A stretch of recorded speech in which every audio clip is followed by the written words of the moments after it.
So I've worked at 6 different startups and I've launched about 40 different projects, a lot of them at those startups. And I've seen a lot of the startups fail and I've seen a lot of them succeed. So I kind of have some idea of what makes a startup succeed and what makes it crash and burn.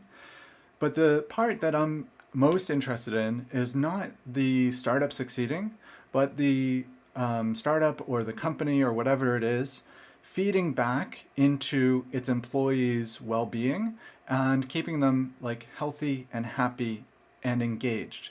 Because I feel like if you can do that, um, your company will be not only profitable, but sustainable over the long term. So a lot of the companies I've been a part of, I've burned out at. Every company I've been at, pretty much, including my own, I've burned out at some point, and then had to start from scratch. And it's a hard thing to burn out. I mean, it's not easy. You just can't work for like months at a time. It's not a lightweight experience, and usually it has to do, in my experience, with learning something pretty deep about your motivation and about what keeps you going. And once you learn that thing, your body and your mind kind of let you return back to normal once you know that missing key that you've been overlooking.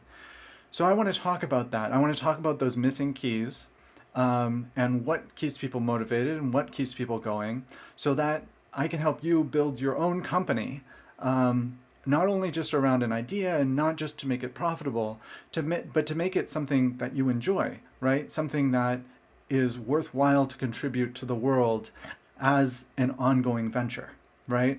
And I think that's why a lot of founders start, right? They think, I don't want to be bossed around. I don't want to be providing value for someone else. I want to provide direct value and helpfulness to a customer and get rewarded directly for that.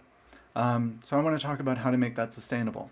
And I think, just to give you a little bit of a preview of what I want to talk about, there's 2 different core types of relationships that I've come across, being a human being. And that is, kind of a human relationship, a human friendship, right? Where there's genuine care there. And then you have another type of relationship, which is a business relationship, and it's more transactional, right? And I think that you can have business relationships in friendships, and I think you can have a more care-oriented relationship in a business relationship, right? There's a lot of overlap, and a lot of founders start businesses because they genuinely care and they want to help people, right? So I'm kind of talking in broad strokes here. But what I want to say is that the business relationship is not emotionally sustainable normally. And this, again, is kind of a broad stroke, but the idea behind it is I'm going to give you some amount of value or some amount of help, and then you're going to, in return, give me value in terms of like actual money, right? And what that can lead to is this kind of negative feedback cycle where if you're not giving enough value, then I'm going to be mad, and the other way around, right? We're going to be mad at each other if that value doesn't equal what we think it should.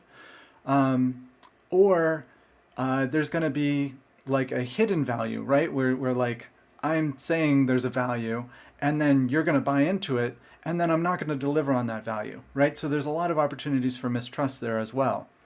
And then in the other type of relationship, you just do things because you're human and you care about other people and you care about their stories and their journey and their personalities and their path in the world. And you want to help them achieve their goals and their missions. And so you just lend a hand trying to help them get to the next step in their journey.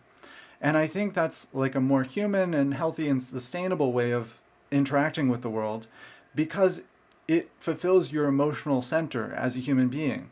You're doing things to be nice. You're doing things because you care, right? And to genuinely help.